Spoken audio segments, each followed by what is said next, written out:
Welcome back. We are here with another episode of the Nerd Out. I'm Lyle. I'm Jack. Welcome back. Happy Monday morning. Or whenever you're watching this. That's right. We, good weekend. Party with the pastors. Party with pastors. Great food. U of A, big win. Did what they were supposed to do. NFL season kickoff. And had a baptism at church last night. Did. It was great. Great weekend. Yeah. It was a good one. And we started a new sermon series called Foundational Faith. We're going to walk through, this is going to take us into December. And so we're going to walk through the book of 2 Corinthians. We thought we would Tarantino it, that we start with the end and make our way back to the beginning. I like that. Christopher Nolan it, you know. I could have used that last night. That's all right. Oh, well. It's all good. That's why it's the Nerd Out. Yeah. Extra stuff here. Right. So good stuff in 2 Corinthians that we're going to be looking ahead to. And foundational faith, just because there's some really obviously core tenets of the Christian faith that really Paul explores here as he's writing to the Corinthian church. So, godly comfort. That was last night. Mm-hmm. Yep. Godly comfort in the sense of divine strengthening of our soul, not just soothing of our soul. That was kind of the key difference. But anyway. Yeah, would you say maybe when we think of soothing that we're thinking of consolation, like it's comfort versus consoling? That's fair. Which is cool because even in the Psalms, it's that his consolations cheer my soul. Like that, we know that God does soothe, he does comfort. But absolutely. It's just interesting to think. Yeah, all right, we'll get there. Well, and maybe that's the. I mean, if we want to really nerd out, that's he's the Father of all compassion, and yet we know God in his uniqueness is, if we made us in his image, male and female, then there's both sides to God. His totality. And so, yeah. Well, we'll jump into our takeaways, and then we'll get to some questions here. And dive into last night's sermon on godly comfort. So takeaway number 1, true comfort comes from God, the Father of mercies and the God of all comfort. Number 2, biblical comfort is about strengthening, not just soothing. Number 3, God gives us comfort not only for ourselves, but also to share with others. And then 4, our lives are measured by the effect we have on others. Mm-hmm. Yeah, that was the philosophical question at the end, which you can make a lot of arguments on how do you measure life, but that was one of the psychologists' idea of kind of our emotional field, meaning the radius of relationships around us. And most people would measure healthy life by their relationships and impact, influence they can have, versus just accomplishments or achievements or things they acquire. Yeah, exactly.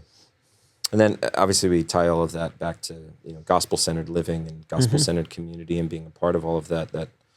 That's kind of the third takeaway, that the comfort that we receive is also so that we can share with others. We're blessed to be a blessing. Correct. We're comforted so that we can comfort. We are given salvation and receive salvation so that we can also share about salvation with others. And that's the loop of following after Jesus. Absolutely. It's never meant to stop just with you or with me, with us. That's why Christianity and church is never to be the castle on the hill and you draw up the drawbridge and build a moat around it and it's just us and no more. And that you don't see that in any gospel account. You don't see that in the life of Jesus. You don't see that in the example he calls us to follow. It's always to flow into us and then through us to others. What do they say? That's the swamp mentality versus the river mentality. Yeah. I've heard as well. So, getting a little deeper on the sermon, Paul kind of has this unique perspective on suffering and on comfort that really goes against maybe our modern understanding of these concepts. And so we've already said that comfort is more about strengthening than it is soothing. That's really what Paul's getting at. But how does Paul's, if we were to push into that, how is Paul's perspective different than maybe the way that we would think of comfort today? Obviously we talk about the word creature comforts. So maybe the idea of, how do I set up my house in order to be comfortable? We live in a cultural moment where everything is kind of marketed at us and for us to experience more comfort. So take a longer vacation, take this vacation to this place because it's more comfortable. It has better stars, has more stars, or more accommodations, or hey, eat this kind of food because it's more comfort. We talked about comfort food. So like everything around us, all the algorithms that you and I get washed up in is always trying to entice us to pursue comfort. But the reality is those all have a shelf life to them.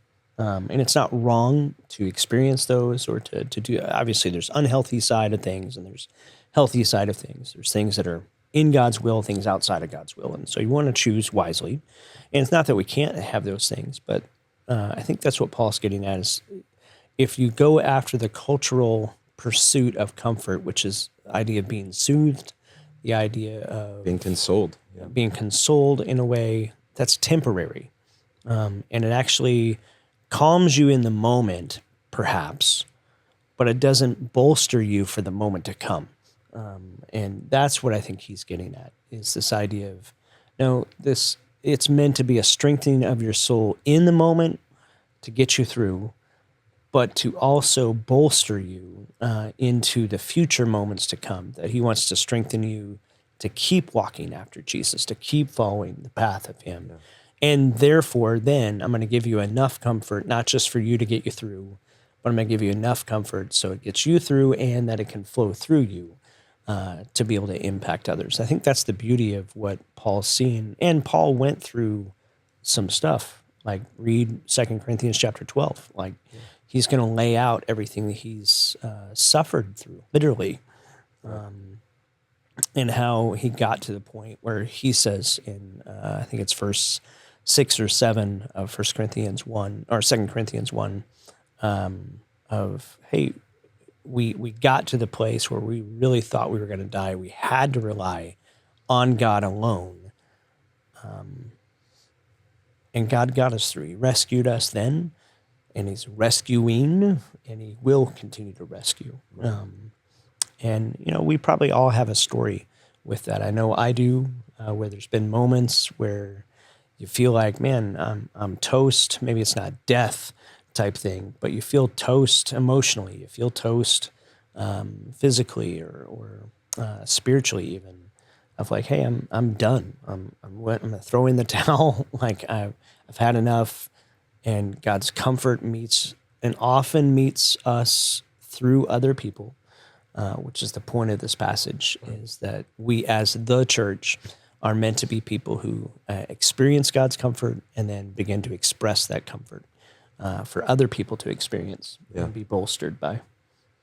So he talks about the Father of all comfort. Mm-hmm. And I know Paul, when he refers to discipleship through familial language, and so maybe there's a parenting aspect here that we could even look at. Oh, totally. With kids these days, a lot of times we try to numb kids to soothe their boredom, whether it's, giving them a tablet to play on or whatever it is, that trying to keep them entertained, almost distracted.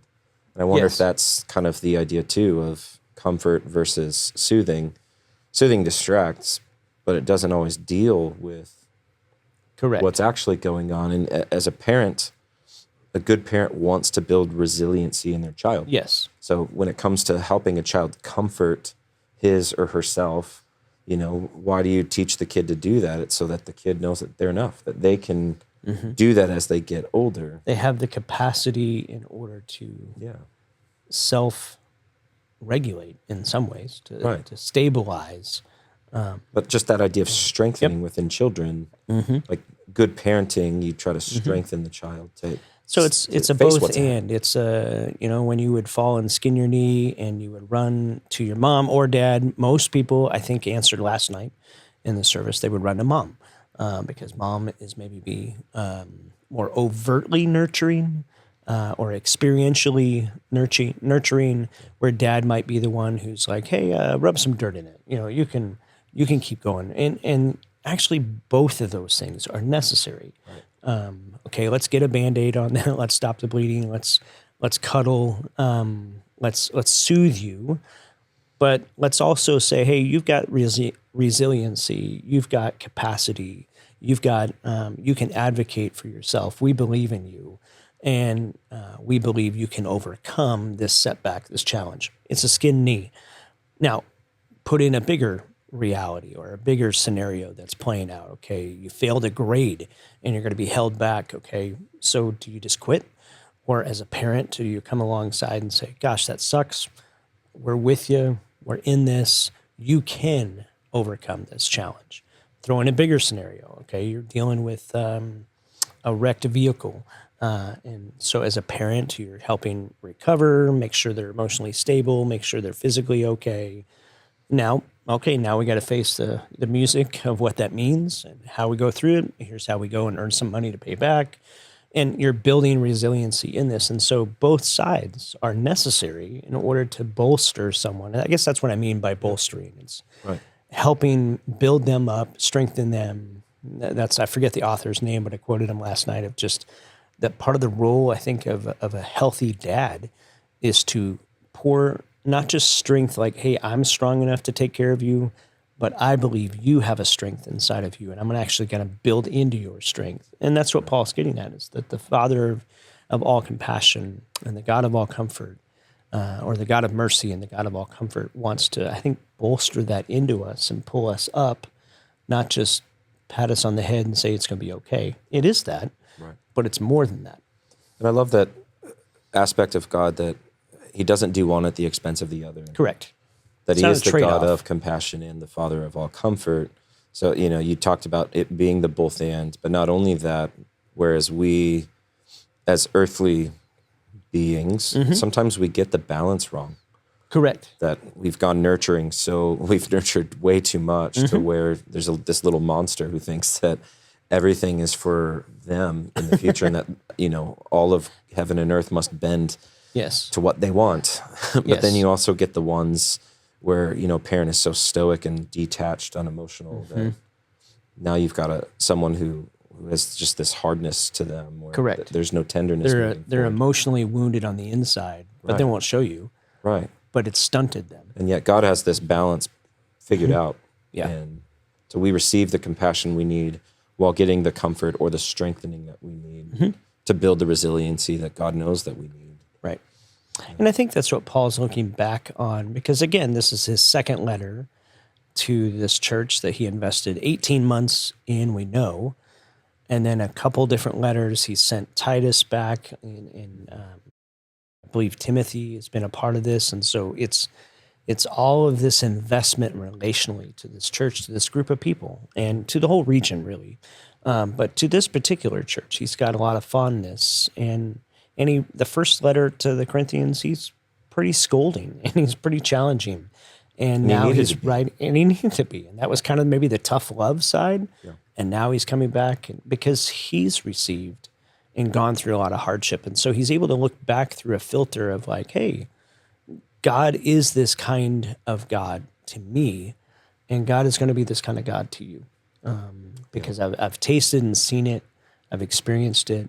And then I love how he ends with verse 9, 10, and 11. He's talking about, especially verse 11, that it's your prayers that are actually partnering with God. And so that's the invitation for us as a church, is to pray for the people in your e-group, to pray for the people that you know in church that are going through hardships, that are going through challenges, that we be active in that, because we're actually participating in God's comfort ministering to that person in a supernatural way. And I can say that in this season of my life, and I can say that in past seasons of my life where I've had people pouring in prayers for us, for our family, that I feel that. Even though I may never hear those prayers audibly out loud, I know they're activating God's Holy Spirit to be active within our midst in some way, shape, or form. And we believe that prayer really works, that prayer is part of moving the heart of God. Does that mean that supersedes the sovereignty of God? No, and we can go around and wrestle with that. But we believe that prayer is active, that the prayer of the righteous is powerful and effective, not just a placating thing. And so that's why prayer matters. Right. And so for us as a church, and for you as an advocate for the people that you care about, to want to impact the emotional field around you, then be a person that receives the love of God and the comfort of God, strengthens you, pour that out to others, be praying for the people around you. And we've often challenged our folks at the church that, what would it look like for you to be open even this week to say, ask God to show you one person that you can literally pray for, and then don't be weird about it and pray for 5 minutes and use these and thous and all that kind of stuff. Just take 10 seconds to pray with someone. Ask God to be active in their life, or to pray for them without them knowing about it. And just ask God to be on the move, and then check back in with him and see how he has been moving. So, yeah. I know we'll probably talk a little bit more about that too as we move on. Got a question that deals directly with some of that too. So you kind of talked about even just different seasons of life. And I just think this is a healthy question for all of us to reflect on, but maybe you can share of a time that you experienced God's comfort in a time of hardship, and how that comfort differed from maybe other worldly forms of comfort. And I know that you probably can't share the deepest ones of these moments, but what's a tangible one just where people can know a little bit more about you and your journey with the Lord, and maybe something where it's not still a bleeding wound, but like, this one's scabbed over and healed, so it's safer to share that. Safer to share. Yeah. It's much like my hands from my new puppy. Yeah, exactly. Scabbed over now. I remember, this may be real for you as well, but I remember when I lost my mom, and how God there was a few key older ladies in our church that we were part of at that point, that God brought, like a Carol and a few others that just walked alongside. Didn't have a lot to share. Like, they didn't come with lectures. They didn't come with, they sent a card or they brought a card. But it was even post-memorial service. People that, 2 or 3 weeks later would see me out and about, or would make it a point to find me on campus and just come give me a hug and to check in. And I felt like that in some ways was just God saying, I see you and I've got you and I'm still walking with you. And because my mom was such a key comforter, I know, in my life, and a key component, like a key champion of my life. I owe a lot of my character to her development of me. And so to lose that was tough. I was in my 40s, which seemed young. So it was people like Carol and others who God kind of brought alongside and said, in a tangible way, we're not only friends with my mom, they were friends with me, but they knew 2-3 months afterwards, that's when the ache is, I think, a little bit more real. Totally. It's real at the start, and then you kind of bolster up and you get through the memorial service, and then there's like a hollowness that's after that. And you could probably speak to that as well. Oh, for sure. I know if I were to share even just for myself, I would think back to 2007. I was the first time I went into full-time ministry, moved to Palm Springs, California. And I remember. Part of that was disappointing because I'd interviewed to actually work for you over at Casas. And that didn't work out, and God had other plans. So made this decision to go to Palm Springs, and I distinctly remember hearing God. I didn't want to take this job, but I remember sitting in the back corner of this church and praying, and I felt holy confirmation, like God speaking.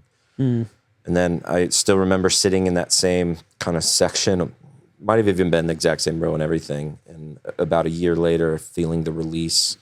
And that was tough when I moved back to Tucson after that. It was like, did I miss here? Did I get it wrong? Like, am I chasing my own feeling? Just, it didn't make sense because it was just the last 5 or 6 months there was really difficult.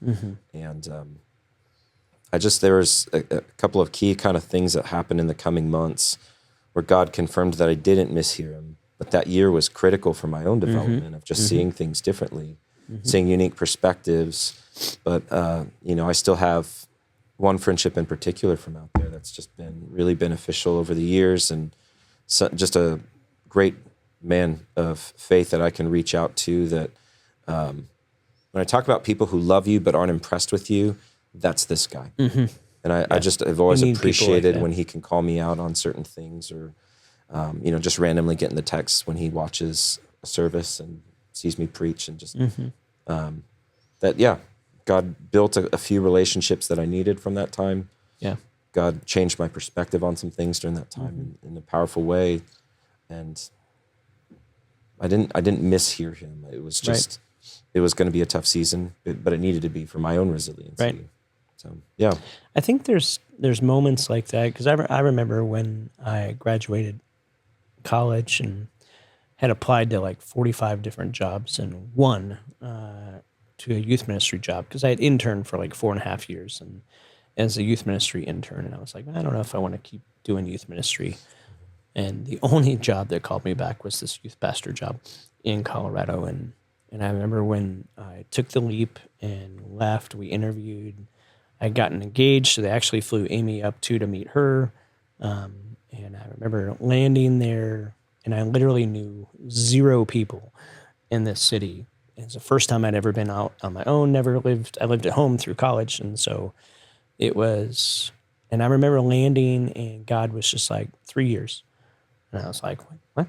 And it worked out to be, I think, 2 years, 11 months, and 3 weeks. So, and my math's probably off.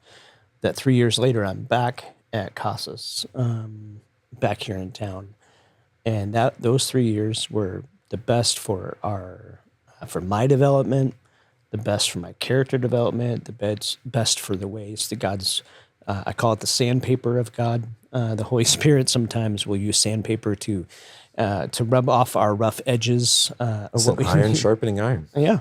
And developed me to get to the place where I could come back and be a better leader and a better person, and to have the first couple years, 2.5 years of our marriage be on our own was huge for us. It's still some of our fondest memories of that. We love being back with family, but it was shaping. I guess that's kind of what. For sure. Yeah. So you talked about this idea too, and I love this. We kind of started to hit on it, but that God doesn't just give us enough comfort to get through, but enough to give away. Yep.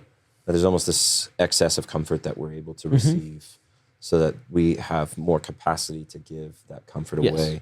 And so where have you seen that maybe play out in your own life, or how would someone who's watching this and just thinking like, man, what does that look like then to give away comfort? How do we get to that place? I think every scar has a story, and every story has capacity to help somebody. And so the scars that you've gotten in life through the hardships and the difficulties, the setbacks, the rejections, the challenges that came your way, God never wastes that pain.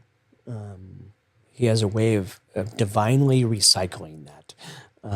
And so the hardships you've gone through, the challenges you've gone through, I think what you'll find and what you've probably experienced is people who have been through similar stories have a way of pouring into you, and you have a hunger to receive from them and to be bolstered by them in a way that no one else who's maybe just running alongside you in life can speak into. Like there's a weight to their words because you know they've walked a similar journey, a similar road. Every story is unique and different, like our thumbprint, but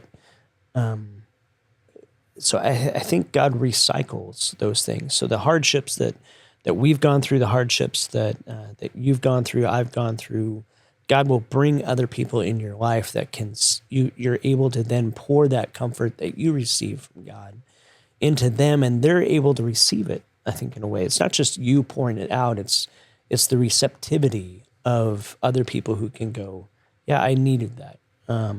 And I know I've had people in my life that have walked similar challenging stories or seasons, and man, I soak up anything I can learn from them because I realize, man, they're further down the road. They've been through this. They've walked this path. And I think healthy people learn from that. If you're unhealthy, you probably don't care. You're not looking for that. But if you're healthy and you want to be healthy, then I think you're trying to seek that out. And so I think that's the beauty of how God works through the gospel, is he redeems all the brokenness, can redeem all the brokenness if we let him, Yep. and then recycle that to kind of pour into and invest into others. Right. I'm sure you've experienced that. I know For sure. I have in a host of ways, from ministry side of life to just practical fatherhood, trying to grow as a dad, trying to grow as a husband. Yeah. So I've had other key men in my life who have poured into me. I've learned from them, who believed in me, even when I didn't believe in myself that much, and just called me up, called me forward. Yeah, and it's important to see that in others. Been reading, we've talked about that book, The Other Half of Church, multiple times by now. Yep. And I'm kind of reading another book similar to it from one of the same authors. And even in that, it talks about in our brains that we have these The Rare Leadership book. Yeah, rare leadership. And that we have these mirror receptors in our brain Yep. that we're not even fully aware of. But what they do is they're able to see others, and then they fire off if there's something that we appreciate, that we want to naturally kind of mimic that. I think that may be the idea of imitation is the highest form of admiration. But there's certain things that we can only learn by imitating. Correct. That we start to see that, so that when we recognize what God has done for us and we receive that comfort, and that's been the interesting thing. You mentioned losing a parent at 20. Like for me, that having lost my dad at a younger age, just that perspective on death has been something that I've sat with multiple people and had to process when they were either younger or slightly whatever. But in being able to share how God comforted me and the things that I did that helped God or put me at least in this position to receive God's comfort. Yes. I mean, that's really what it's about. That's the big thing. Is that God strengthened me through that. And so it's now I'm giving comfort away by trying to point them back and helping them see maybe a path to receiving comfort that they didn't realize was available to them. I think that that's where that becomes powerful. Yes. Is when we're in the thick of it, sometimes we don't see the way out of it. And it's the comfort that others can bring that helps point us back to God. Yeah. That's where it becomes the strengthening, as opposed to just trying to soothe them through something with our own words. It's strengthening with our words because we're pointing them back to the God of comfort. Agreed.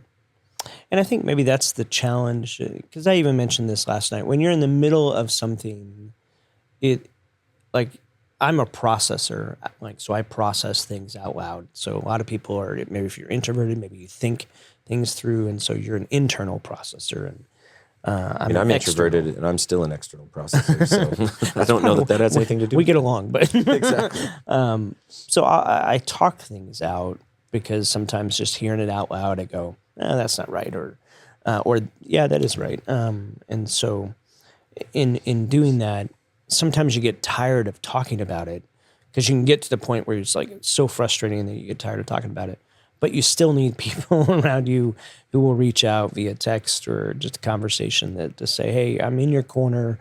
And if you need to talk about it, I'm here and I'm available. And so for the people that you're walking alongside that are going through hardships or challenges, don't ever feel like you have to pry. You don't have to. What you want is to be fully present. That was the story of Bob and Jack that we talked about in the sermon. Is, Jack takes the first flight, shows up, lands, gets a hotel room about a mile away from his buddy, and says, listen, I'm here in town. I flew in just for you, and we don't have to talk. You don't have to come by the hotel. I don't have to come by your house. But I just want you to know I'm in proximity, and if you need me, I'm here. Right. Sometimes we just need people. Sometimes you can just be part of God's comfort to people just by expressing and showing your proximity to people, your availability to people, not to try to make them go to lunch or go to coffee or to spare their soul. But if you are just presently active and presently available, Man, that goes a long way to bolstering someone and allowing them to experience some of God's comfort through you. And maybe the conversation is very little. Maybe it's a lot. Maybe it's not. Yeah. It's just the power of leaving that up to the other person to decide Yep. what they need. Yep. Do they just need to talk about something else as a distraction? Do they need to not say anything? And if that's the case, just pray. It's not like you have to speak out loud, but in your mind as you're just eating, just pray for them. Yeah. It's so powerful to be able I to know just be present. I've gone through a couple different hardships in life, and I had one buddy who was like, let's just go to Topgolf. We went to Topgolf and we ate food and hit golf balls. And I think I talked maybe 2 minutes about what was really going on. But that was probably the best hour and a half. Just to have someone else in your corner to know, okay, I can talk, I could talk. I don't need to talk right now. But man, it's really nice to not be alone. It and keeps that's your what we talked relational connectedness circuits active, which it's actually a sign of a healthy brain, healthy emotional maturity is just when problems hit, I don't isolate and cut off. So in some senses, I really felt that this is a good follow-up on the content we just finished in the last sermon series. Oh, for sure. It's Especially okay to like not with the be okay. loneliness sermon series. But just even in general, depression, anxiety, loneliness, That it's okay to self-harm not to be okay. come from this. And now we step into this next one on the God of comfort. Man, that's powerful for us just to remember that comfort is not something that we can give to ourselves. It's something that we have to receive. Yeah. It's something that comes from outside of us. That's why consolation can happen. We can soothe ourselves. Yep. We know how to do that to some extent when we're healthy, but true comfort doesn't come. It's not something you can go internally. find. It's something that's got to that- find you. Yeah, it does. Yeah. You can find it in a bowl of ice cream for a quick moment, but it's not going to last. But God's comfort can actually find you and can begin to become a lasting reservoir of resiliency and strength that can bubble up within your life and then eventually bubble out through your life to impact others. Absolutely. Yeah. So how do we cultivate this mindset then of relying on God's strength and God's comfort as opposed to our own during difficult times? We've mentioned this a few different times because part of the Christian life is coming to a place of surrender. So ultimately, I think that's what Paul hits in this passage is we came to a place where we had to rely on God alone. That was what he's getting at in the middle part of verse 5, 6, 7 area of 2 Corinthians 1.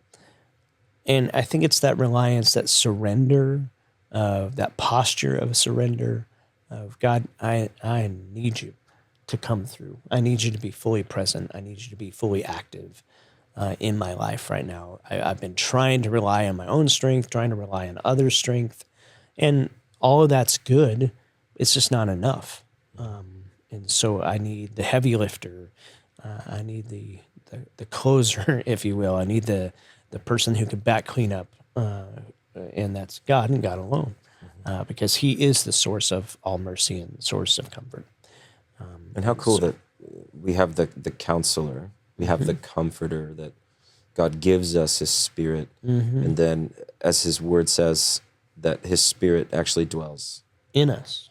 To where we become the temple of God. Like we become this place where the spirit dwells.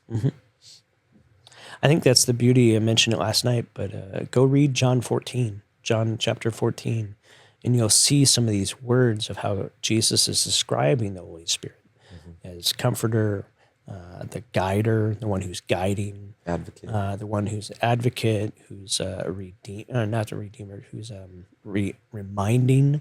So the constant reminder, because I don't know about you, but I need that. I can't remember everything. And so I need to be reminded, hey, this is what Jesus actually said. This is how Jesus actually lived. And so you need all of those things. And the Holy Spirit is the whole kit and caboodle put together. And I think that's the beauty of it is God with us, which is what we celebrate at Christmas. The incarnation part of God is the Holy Spirit. It's Jesus. He showed up in the flesh but now he's deposited himself into us through the Holy Spirit. And we've kind of danced around the word in a sense, but like really what we're talking about here, how do we cultivate this mindset? We actually cultivate intimacy with God, that we that there's a closeness, that as we develop that intimacy, now we don't have to rely on our own strength because there's a connection, a connectedness that we have to God. So just practically speaking, what are some easy ways for people to, maybe not easy because it takes time and it takes intentionality. It takes intentionality. Intimacy doesn't just happen because like, hey, let's be intimate. That's weird. Right. That's not how it you works. Probably shouldn't say that. But over time with shared experience, we can have that intimacy. So what are the practical ways that we develop that intimacy with the Lord? Well, we've kind of hit it a little bit with even back to the King David series. Part of it's just being brutally honest with God, meaning getting to a place where whether you're journaling, whether in your prayer life, whether in conversation, and by the way, prayer is all of that. So when you go to pray, it's not you have to light a candle and just talk words out loud. Prayer can be in your head, it could be journaling, it could be all of that.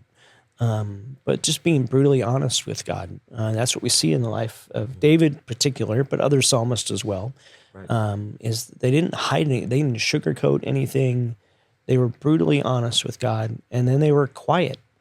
And they listened for God's response because God does respond. And it may not be an audible voice per se. Maybe it will be, but it will be tangible voice in the sense that that's what develops the intimacy. It's those moments where I can bare my soul before God and go, God, here's all the stuff. What am I supposed to do?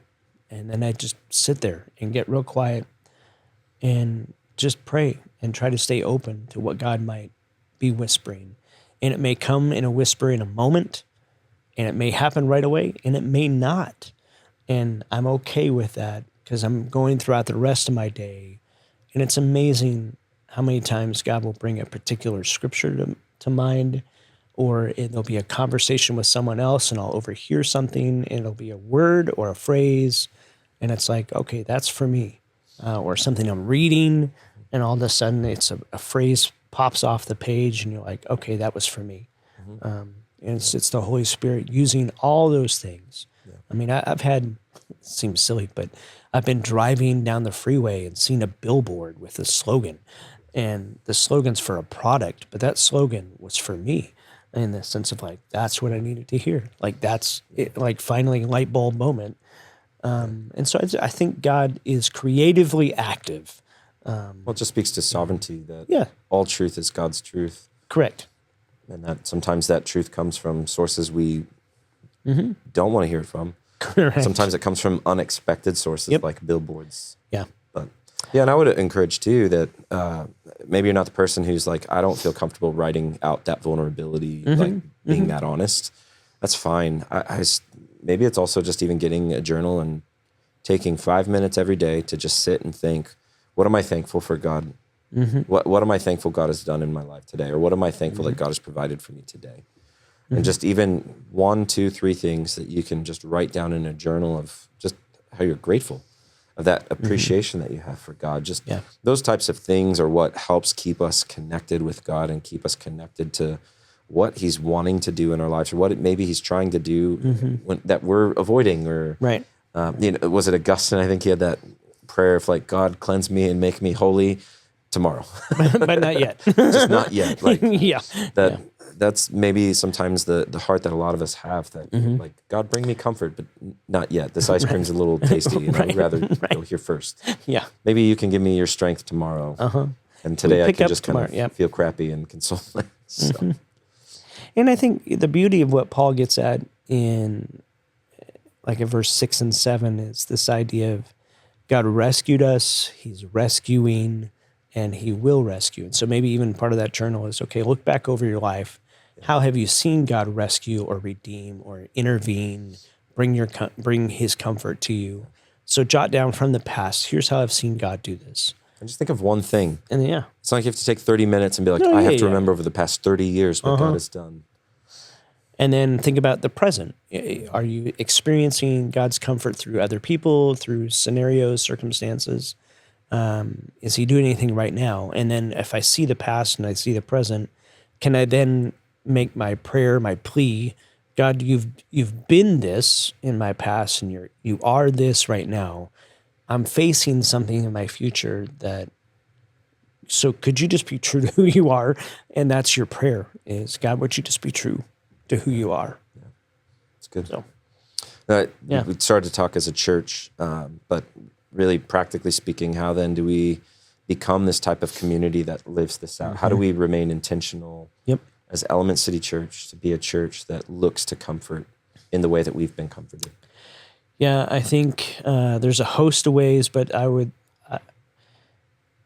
think small, and small in the sense of this isn't about grandiose dreams or projects. This really is about small as like people to people. And so how can you as a person be on the lookout and alerted to the ways that God wants to use you to be a blessing to the people at work, to the people in your neighborhood, to the people in your e-group, to the people in the community that is Elements that you know and that maybe no one else quite knows like you know. And so you could just be alerted to, God, would you just help me become aware, like radar screen, blinking light, beeping sound going off in my brain and my soul when maybe I need to ask a question, or maybe I need to send a text, or maybe I need to pick up the phone and make a call or send an email, or just check in with them next Sunday, or check in with them when I go to see them.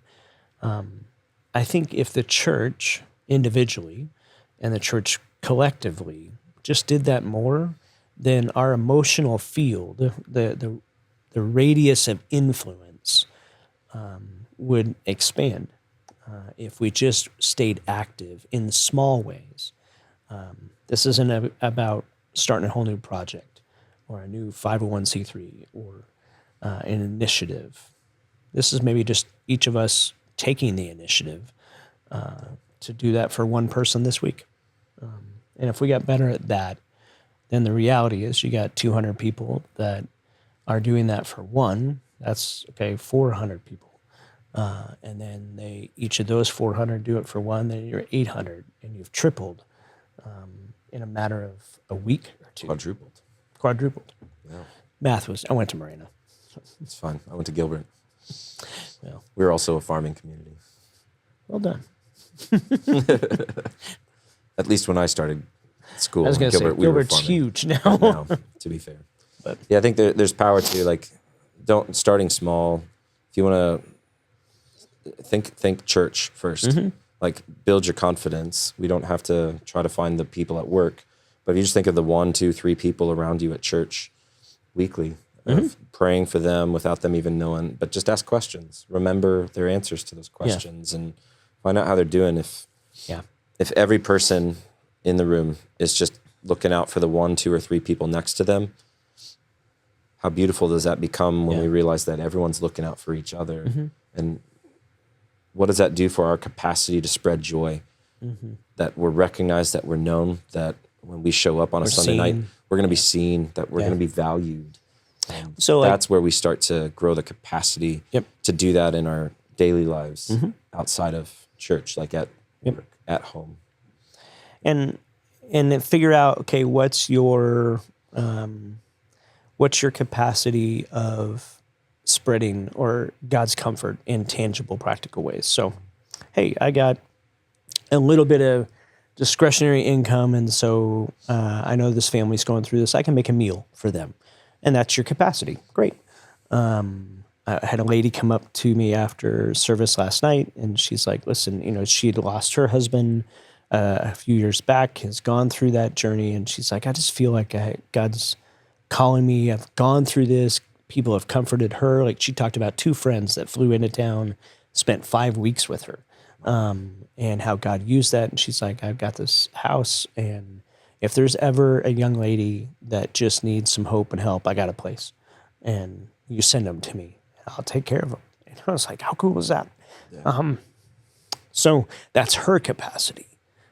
Each one of us might be in the spectrum in between that. And so find your capacity of how, and maybe that's part of the prayer. God, would you show me what my capacity to spread your comfort would be, and help me to stay alert and open to that opportunity. So I know you and Anya have done that for some people, and it's been beautiful to see. And I know we got lots of people around our church that have expressed that, from everything from a meal to a note to housing to a car to a host of ways that they've been able to show in practical, tangible ways. Here's the comfort of God. God sees you. We see you. We're for you. And we're going to walk with you in the midst of this. Love that. Just kind of bringing it home. Any final thoughts? Anything you had to cut from the sermon that you wanted to kind of address here? Or?